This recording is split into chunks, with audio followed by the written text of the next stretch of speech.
ਮੰਗਲਵਾਰ ਨੂੰ ਕਸ਼ਮੀਰੀ ਪੰਡਿਤਾਂ ਅਧਿਆਪਕਾਂ ਦੀ ਇੱਕ ਐਸੋਸੀਏਸ਼ਨ ਦੇ ਦਾਅਵਿਆਂ ਤੇ ਨਿਸ਼ਾਨਾ ਸਾਧਿਆ ਕਿ ਦਿੱਲੀ ਵਿੱਚ ਪਾਰਟੀ ਦੀ ਸਰਕਾਰ ਨੇ ਉਹਨਾਂ ਦੀਆਂ ਨੌਕਰੀਆਂ ਨੂੰ ਰੈਗੂਲਰ ਕਰਨ ਦਾ ਵਿਰੋਧ ਕੀਤਾ ਸੀ। ਭਾਵੇਂ ਕਿ ਬਾਡੀ ਨੇ ਦਿਨ ਵੇਲੇ ਇਹ ਸਪਸ਼ਟ ਜਾਰੀ ਕੀਤਾ ਸੀ ਕਿ ਉਸ ਦੇ ਨਾਂ ਤੇ ਜਾਰੀ ਕੀਤੇ ਹਸਤਾਖਰਿਤ पत्र फर्जी सी। रखना चाहती हूँ। देखिए, जब आम आदमी पार्टी की सरकार बनी तो जो कश्मीरी माइग्रेंट टीचर्स हैं वो दिल्ली के मुख्यमंत्री अरविंद केजरीवाल जी के पास आए, वो दिल्ली के शिक्षा मंत्री मनीष सिसोदिया जी के पास आए और बार बार दिल्ली सरकार ने, दिल्ली की चुनी हुई सरकार ने इस पे निर्णय लिए कि कश्मीरी माइग्रेंट टीचर्स को रेगुलराइज करना चाहिए। लेकिन जब दिल्ली सरकार ये निर्णय लेती है कि टीचर्स को रेगुलराइज करना चाहिए और दिल्ली सरकार हाई कोर्ट में बताती है कि दिल्ली की कैबिनेट ने कश्मीरी माइग्रेंट टीचर्स को रेगुलराइज करने का फैसला लिया है, तो उसके बाद क्या होता है?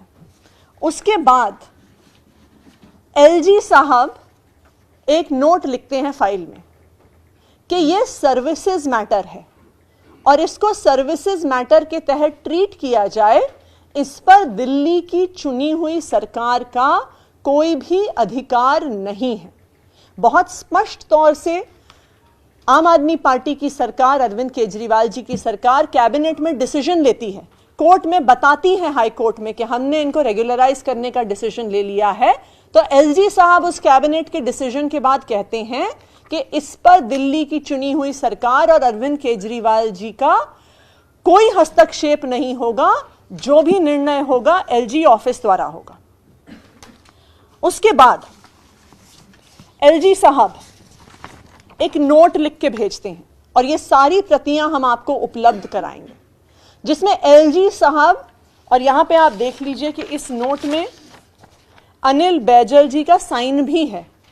तो ये एलजी साहब के किसी अफसर ने नहीं लिखा है, एलजी साहब ने खुद लिखा है और खुद साइन किया है, जो केंद्र सरकार के नुमाइंदे हैं। और उस नोट में मैं आपको पढ़ के सुनाती हूं और मैं इसमें से जो हाईलाइट किया है उसको रीड कर रही हूं।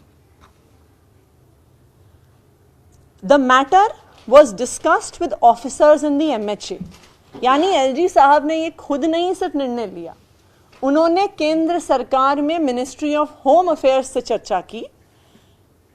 The matter was discussed with officers concerned in the MHA, Government of India, who deal with relief and rehabilitation issues of J&K migrants. It was informed that there is no special dispensation for regularization of Kashmiri migrant teachers. Since there is no special dispensation for regularization even with Union Government of India, it may not be appropriate to regularize Kashmiri migrant teachers. ये LG साहब ने खुद लिखा है। जब high court की double bench ये फिर से निर्णय दे देती है कि आपको रेगुलराइज करना है, तो फिर एलजी साहब को ये फाइल भेजी जाती है कि हम सुप्रीम कोर्ट में SLP फाइल करेंगे डबल बेंच के निर्णय को चैलेंज करने के लिए। और जब SLP फाइल होती है तो कौन प्रस्तुत होता है दिल्ली सरकार और एलजी साहब की तरफ से? पिंकी आनंद जी। पिंकी आनंद जी जो भाजपा की लीगल सेल की अध्यक्ष हैं, जो भाजपा की प्रवक्ता हैं, जो भाजपा का पक्ष रखने के लिए अक्सर टीवी चैनल्स पर आती हैं। तो आज ये सारे कागजात देख के एक चीज स्पष्ट हो जाती है। कल तक हम ये कह रहे थे कि भाजपा ने, केंद्र सरकार ने कश्मीरी पंडितों के लिए कुछ नहीं किया, लेकिन आज हम उस स्टेटमेंट को मॉडिफाई कर रहे हैं। आज हम ये कह रहे हैं कि पिछले 8 साल में, जब से केंद्र में नरेंद्र मोदी जी की सरकार है, भाजपा ने कश्मीरी पंडितों की रिहैबिलिटेशन का विरोध किया है, उसके खिलाफ काम किया है, उनकी नौकरियां पक्की होने में हर अड़चन डाली है।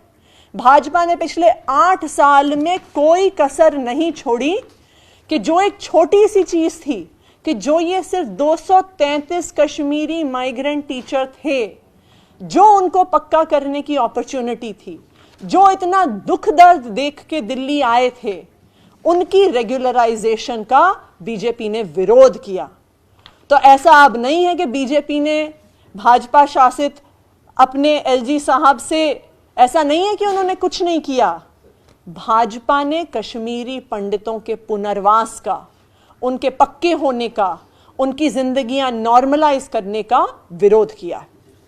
सौरभ जी। हेलो, ये मसला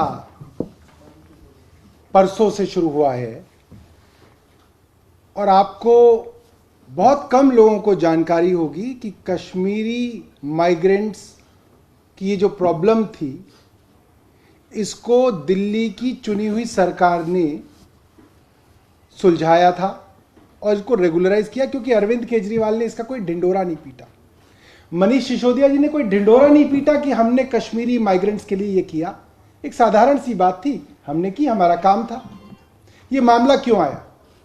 ये मामला तब आया जब कश्मीरी माइग्रेंट्स की चर्चा करते हुए अरविंद केजरीवाल जी ने कहा कि हमने